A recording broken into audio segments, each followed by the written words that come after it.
ఏ తెలుగు ఛానల్‌కి స్వాగతం అండి. నేను మీ కృష్ణ చైతన్య మండేలో. మొదటగా మీరు విద్యార్థులైన, ఉద్యోగస్తులైన ప్రపంచవ్యాప్తంగా జరుగుతున్న ఏ అప్డేట్స్ కోసం ఖచ్చితంగా మన ఏ న్యూస్‌ని ఫాలో అవ్వండి. ఫస్ట్ అప్డేట్ చూసినట్లయితే హైదరాబాద్‌లోని కిమ్స్ హాస్పిటల్ వాళ్ళు AI powered early warning system అనేది తీసుకొచ్చారు. మరి ఈ పర్టిక్యులర్ ఎక్విప్‌మెంట్ వల్ల ఉపయోగం ఏంటంటే ఈ ఏఐ డివైసెస్ పేషెంట్స్‌కి అయితే అమర్స్తారనమాట. ముఖ్యంగా క్రిటికల్ పేషెంట్స్ ఎవరైతే ఉంటారో పెట్టిన తర్వాత దానికి సంబంధించిన ఇన్ఫర్మేషన్ అనేది వాయిస్ రూపంలో డాక్టర్స్ సిబ్బంది అందరికీ కూడా మనకి అలర్ట్స్ రూపంలో వెళ్తుందన్నమాట. సో ఇదే వాళ్ళ బృందం అనమాట. కిమ్స్ సంబంధించిన హాస్పిటల్స్ వాళ్ళ స్టాఫ్ అనమాట. ఇక్కడ ఏ పవర్డ్ ఎర్లీ వార్నింగ్ సిస్టమ్ ఏం చేస్తుందంటే ఇన్ పేషెంట్స్ కానివ్వండి, లేకపోతే ఎవరైతే ప్రజెంట్ ట్రీట్మెంట్ తీసుకుంటున్న పేషెంట్స్ ఎలా రెస్పాండ్ అవుతున్నారు, ఒకవేళ వాళ్ళకి ఏమన్నా ఇబ్బందులు వస్తున్నాయి అనగానే అది రియల్ టైమ్ అలర్ట్స్ అనేవి క్లినికల్ టీమ్స్ కి అయితే పంపిస్తుంది అనమాట. దీనివల్ల డాక్టర్స్ వాళ్ళ టీమ్స్ ఇమీడియట్ గా వర్క్ చేసి పేషెంట్స్ కి ఎటువంటి అసౌకర్యం జరగకుండా చర్యలు తీసుకునే అవకాశం ఉంటుంది. ఇక నెక్స్ట్ చూసినట్టయితే భారతదేశపు మొట్టమొదటి fully mobile A enabled anti drone patrol vehicle అయితే లాంచ్ అయిందనమాట.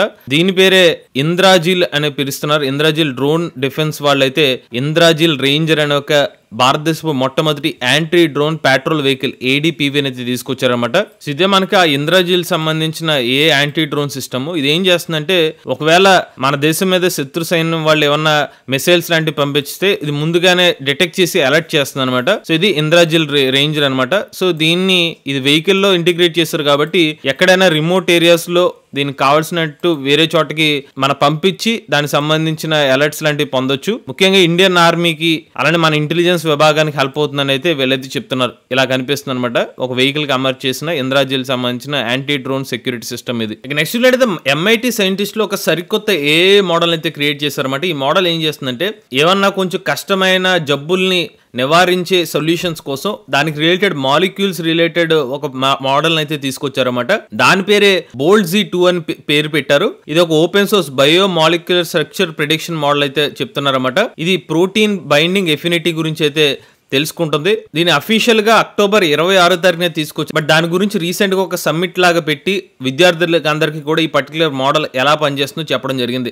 ఇక నెక్స్ట్ చూసినట్లయితే రిలయన్స్ ఇండస్ట్రీస్ వాళ్ళు జాయింట్ వెంచర్ లో భాగంగా ఏకంగా $11 బిలియన్ భారతదేశంలోని ఏ డేటా కెపాసిటీని పెంచడం కోసం వీళ్ళు పెట్టుబడులు పెట్టడానికి రెడీ అవుతున్నారన్నమాట. ఈ పెట్టుబడులు రాబోయే 5 సంవత్సరాల్లో పెట్టబోతున్నారు. ముఖ్యంగా ఏ డేటా కెపాసిటీ కోసం 1 గిగావాట్ రిలేటెడ్ డేటా సెంటర్స్ అన్ని ఏర్పాటు చేయబోతున్నారు. అవి సదరన్ ఇండియాలో ముఖ్యంగా ఆంధ్రప్రదేశ్ లో అయితే పెట్టబోతున్నారన్నమాట. ఈ ప్రాజెక్ట్ లో భాగంగా ఏ నేటివ్ డేటా సెంటర్స్ మొత్తం 400 ఎకరాలు అయితే పెట్టబోతున్నారు. ఇది విశాఖపట్నంలో పెట్టబోతున్నట్టుగా ఆంధ్రప్రదేశ్ సంబంధించిన అధికార బృందం వాళ్ళు ప్రకటించడం జరిగింది. ఇక నెక్స్ట్ మైక్రోసాఫ్ట్ కంపెనీ వాళ్ళకి ఒక భారీ ఎదురు దెబ్బ తగిలింది అనమాట. వీళ్ళు ప్రపంచంలోని అతిపెద్ద ఏ ఇన్ఫ్రాస్ట్రక్చర్ బిల్డ్ చేయడం కోసం వీళ్ళు డేటా సెంటర్స్ అన్ని ఏర్పాటు చేసుకుంటున్న టైంలో ఇద్దరు సీనియర్ ఆఫీసర్లు మైక్రోసాఫ్ట్ కంపెనీ నుంచి ఉద్యోగాల నుంచి మానేసినట్టు తెలుస్తుంది అనమాట. అయితే ఇది మానేయడానికి కారణం అధిక ఒత్తిళ్లు అని కూడా ఈ రిపోర్ట్ అయితే చెప్తుంది అనమాట. సో వీళ్ళు కోపైలట్ మరియు అజూర్ ఏఐ సర్వీసెస్ మీద చాలా దృష్టి పెట్టి దానికి సంబంధించిన డిప్లాయ్మెంట్స్ అయితే చేస్తున్నారు. ఈ మానేసిన ఇద్దరు కూడా ఏఐ ఎక్స్ప్లెనేషన్ స్ట్రాటజీలో డిపార్ట్మెంట్ లో వర్క్ చేసిన వాళ్ళు అనమాట. మానేసిన ఇద్దరు వ్యక్తులు చూసుకున్నట్లయితే నిధి చాపల్ అనే ఒక వ్యక్తి, నెక్స్ట్ చూసుకున్నట్లయితే సీన్ జేమ్స్, వీళ్ళిద్దరూ కూడా ఏఐ సంబంధించిన విభాగంలో వర్క్ చేసిన వాళ్ళు ఇక్కడ నుంచి వెళ్ళిపోయినట్టుగా తెలుస్తుంది. నెక్స్ట్ లేదా భారతదేశంలో తయారు చేసిన సొంత ఏఐ ప్లాట్ఫామ్ అటామియస్ ఏఐ, ఈ ప్లాట్ఫామ్ లైవ్ కి వెళ్ళడానికి రెడీ అవుతున్నట్టుగా తెలుస్తుంది అనమాట. ఇది Noida based Atomius AI company develop చేసిన ఒక ఏఐ ఇంటెలిజెన్స్ ప్లాట్ఫామ్ అనమాట. ఈ ప్లాట్ఫామ్ ఇస్రోలో పనిచేసిన సీనియర్ ఇంజనీర్స్ కలిపి డెవలప్ చేశారన్నమాట. ఈ అటామియస్ లో మల్టిపుల్ మోడల్స్ ఉన్నాయి. అటామియస్ 1, అటామియస్ 1.5 అలానే అటామియస్ 1.4 అని చెప్పి ఇందులో pre trained large data sets అయితే ఉపయోగించారు. సూపర్వైజ్డ్ ఫైన్ ట్యూనింగ్ అనేవి డొమైన్ స్పెసిఫిక్ టాస్క్ కోసం అయితే ఉపయోగిస్తారు. అలానే రెయిన్ఫోర్స్మెంట్ లెర్నింగ్ కూడా ఈ మోడల్ అయితే ఉపయోగించారు. ఇక ఈ పర్టికులర్ ప్లాట్ఫామ్ ని మొత్తం భారతదేశంలోని 7 లాంగ్వేజెస్ లో అయితే యాక్సెస్ చేసుకోవచ్చు. దానికి హిందీ, తమిళ్, తెలుగు, మరాఠీ వంటి భాషల్లో కూడా ఈ మోడల్ అయితే మీరు యాక్సెస్ చేసుకోవచ్చు. మరి ఈ ప్లాట్ఫామ్ వల్ల ఉపయోగాలు ఏంటంటే స్టూడెంట్స్ కి, ప్రొఫెషనల్స్ కి, క్రియేటర్స్, బిజినెస్, ఫ్యామిలీస్, డెవలపర్స్ వీళ్ళందరికీ తగ్గట్టుగా ఈ పర్టికులర్ మోడల్ హెల్ప్ అవుతుంది అనమాట. Text generation, research assistance, coding support, social media content creation ఇలాంటి పలు విభాగాల్లో ఈ మోడల్ హెల్ప్ చేస్తుంది. ఇక నెక్స్ట్ లేదా కాగ్నిజెంట్ కంపెనీ వాళ్ళకి ఒక అవార్డు అయితే వచ్చిందనమాట. Everest artificial intelligence and generative AI service peak matrix assessment 2005 విభాగంలో కాగ్నిజెంట్ కంపెనీ వాళ్ళకి అవార్డు అయితే ఇవ్వడం జరిగింది. ఈ అసెస్మెంట్ లో భాగంగా మొత్తం 27 లీడింగ్ ఏఐ సర్వీస్ ప్రొవైడర్స్ ని వాళ్ళ విజన్ మరియు క్యాపబిలిటీస్ ఆధారంగా వీళ్ళు అసెస్ చేస్తే కాగ్నిజెంట్ కంపెనీ వాళ్ళకి ఫస్ట్ ప్రైజ్ వచ్చినట్టు తెలుస్తుంది. దీన్ని ఎవరెస్ట్ అనే ఒక కంపెనీ వాళ్ళు అయితే దీనికి సంబంధించిన పోటీ అయితే పెట్టడం జరిగింది. సో వీళ్ళు కన్సిడర్ చేసుకున్న కంపెనీస్ ఏంటంటే end to end A transformation partners ఎవరైతే ఉన్నారో వాళ్ళని దృష్టిలో పెట్టుకుని ఈ ఓవరాల్ అసెస్మెంట్ చేసి కాగ్నిసెంట్ కంపెనీ వాళ్ళకి అవార్డు అయితే ఇచ్చారన్నమాట. ఇక నెక్స్ట్ ఎన్ఈసి కార్పొరేషన్ వాళ్ళు తమ సేల్ సపోర్ట్ లో ఆర్టిఫిషియల్ ఇంటెలిజెన్స్ టెక్నాలజీని అయితే ఇంటిగ్రేట్ చేస్తారు. ఏజెంటిక్ AI అయితే తీసుకొచ్చారన్నమాట. మరి ఏజెంటిక్ AI వీళ్ళకి ఎలా ఉపయోగపడుతుందంటే సేల్స్ లో డిజిటల్ ట్రాన్స్ఫర్మేషన్ తీసుకురావడం కోసం ఈ AI టెక్నాలజీ అయితే ఇంటిగ్రేట్ చేస్తున్నారన్నమాట.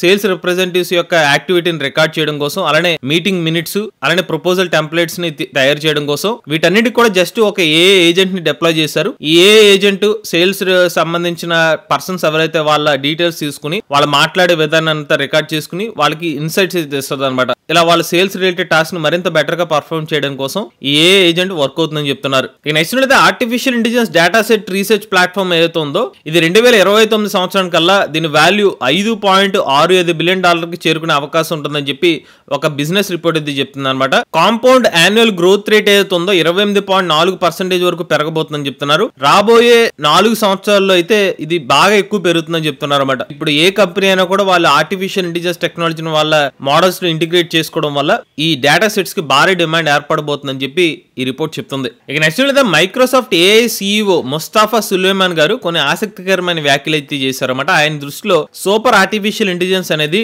మనిషి కనిపెట్టిన ఒక బెస్ట్ ఇన్వెన్షన్ అవుతుంది. కాకపోతే దాంట్లో కండిషన్ ఉందని చెప్పి దానికి ఏమైనా ఎక్స్ప్లెయిన్ ఇచ్చారంటే మన భవిష్యత్తులో సూపర్ AI కానీ తీసుకొస్తే గనక దాని వల్ల మంచిదే కానీ బట్ దాన్ని సరిగ్గా కంట్రోల్ చేయకపోతే మాత్రం దాని వల్ల రిస్కులు కూడా మన కంట్రోల్ చేయి దాటిపోయే అవకాశం కూడా ఉంటుంది. సో అందుకనే మనకి హ్యూమనైజ్ సూపర్ ఇంటెలిజెన్స్ అనేది అవసరం. అంటే సూపర్ ఇంటెలిజెన్స్ తో పాటుగా అది హ్యూమనైజ్డ్ గా ఉండాలి. అలా ఉంటేనే మన భవిష్యత్తు బాగుంటుందని చెప్పి ఆయన అభిప్రాయపడ్డారు. ఇక నెక్స్ట్ HP కంపెనీ వాళ్ళు ఒక నిర్ణయం తీసుకున్నారన్నమాట. రాబోయే రోజుల్లో మొత్తం 6,000 మంది ఉద్యోగస్తుల్ని తమ ఉద్యోగాల నుంచి తొలగించబోతున్నారు. ముఖ్యంగా కాంపోనెంట్ కాస్ట్ మరియు రీషేప్ ఆపరేషన్స్ ని వీళ్ళు కొత్తగా ఆపరేషన్స్ ని అడ్జస్ట్ చేసుకోవడం కోసం ఈ నిర్ణయం తీసుకున్నట్టు తెలుస్తుంది అనమాట. సుమారుగా 4,000 నుంచి 6,000 వరకు ఉద్యోగస్తులను తొలగించబోతున్నారు. ఇది 2028 సంవత్సరం కల్లా జరుగుతుంది అనమాట. మరి ఎందుకు ఈ మార్పులు అంటే AI డ్రివెన్ ట్రాన్స్ఫర్మేషన్ అని చెప్తున్నారు. కనీసం $1 బిలియన్ సేవ్ చేసుకోవడం కోసం HP కంపెనీ వాళ్ళు ఈ నిర్ణయం తీసుకోబోతున్నారు. అయితే ఈ జాబ్ కస్ట్ ఏదైతే ఉందో టీమ్ ఎవరైతే ప్రోడక్ట్ డెవలప్మెంట్ మీద వర్క్ చేస్తారో ఇంటర్నల్ ఆపరేషన్స్ మరియు కస్టమర్ సపోర్ట్ ఇలా డిఫరెంట్ విభాగాల్లోని ఉద్యోగస్తుల మీద ఈ ఇంపాక్ట్ పడే అవకాశం ఉంటుందని చెప్పి ఆ కంపెనీ CEO చెప్పడం జరిగింది. ఇక నెక్స్ట్ అయితే తాజాగా ఆర్టిఫిషియల్ ఇంటెలిజెన్స్ వాడకం బాగా పెరిగిపోవడంతో tech companies like Dell HP వాళ్ళు ఏమని చెప్తున్నారంటే రాబోయే రోజుల్లో చిప్ షార్టేజెస్ వచ్చే అవకాశం ఉంటుందని చెప్పి వాళ్ళ అభిప్రాయాన్ని అయితే చెప్తున్నారన్నమాట. ఈ చిప్ షార్టేజ్ వచ్చిన తర్వాత రాబోయే సంవత్సరాల్లో 50% ప్రైజెస్ కూడా పెరిగే అవకాశం ఉంటుంది. ముఖ్యంగా మెమరీ మాడ్యూల్స్ విభాగంలో చెప్తున్నారు. రాబోయే రోజుల్లో విపరీతంగా ఒక్కసారిగా ఆర్టిఫిషియల్ ఇంటెలిజెన్స్ యూసేజ్ పెరిగిపోయినప్పుడు కంపెనీస్ AI సంబంధించిన GPUs కానివ్వండి దాని రిలేటెడ్ చిప్స్ ని సకాలంలో వాళ్ళు వాటిని సప్లై చేయలేకపోతే కనుక ఇలాంటి ఇష్యూస్ ఫేస్ చేసే అవకాశం ఉందని చెప్పి ఈ రిపోర్ట్ చెప్తుంది. ఈ నెక్స్ట్ అయితే ఇంకొక రిపోర్ట్ ఏం చెప్తుందంటే ఆర్టిఫిషియల్ ఇంటెలిజెన్స్ బ్రౌజర్స్ ఒక మ్యాలిషియస్ ప్రాంప్ట్స్ ని తెలియకుండా హైడ్ చేసి ఒక URL రూపంలో మన మీద అటాక్ చేసే అవకాశం ఉంటుందని చెప్పి రీసెర్చర్లు అయితే చెప్తున్నారు అన్నమాట. ఈ మధ్యకాలంలో బ్రౌజర్ల యొక్క సంఖ్య పెరుగుతూ వస్తుంది.